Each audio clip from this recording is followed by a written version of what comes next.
నిన్ను అణచు నిమిత్తము అరణ్యములో ఏంటంటే అణచడం కొరకు, అంటే విధేయత నేర్చుకోవడం కోసం. అహంకారము, గర్వము, ద్వేషము, మనలో మనం హెచ్చించుకోవడం, ఇవన్నిటినీ అణిచివేయడం కోసం దేవుడు శ్రమలు పెడతాడు. అయితే అణచు నిమిత్తము అరణ్యములో ఈ 40 సంవత్సరములు నీ దేవుడైన యెహోవా నిన్ను నడిపించిన మార్గం అంతటినీ జ్ఞాపకం చేసుకునుము.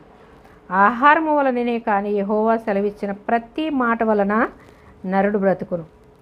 ఆహారం వలననే కాక ఏంటంట, నిన్ను అణచివేయడం కొరకు మిమ్మల్ని ప్రేమించి అరణ్యంలో ఎన్నో శ్రమలు పెట్టాడు కాబట్టి మీరు జ్ఞాపకం చేసుకుని బ్రతకండి అని చెప్పి మోషే వాళ్ళకి చెప్పినప్పుడు, నీ దేవుడని యెహోవా నిన్ను నడిపించిన మార్గం అంతటినీ జ్ఞాపకం చేసుకుని. శ్రమలు ఎందుకు పెట్టాడు?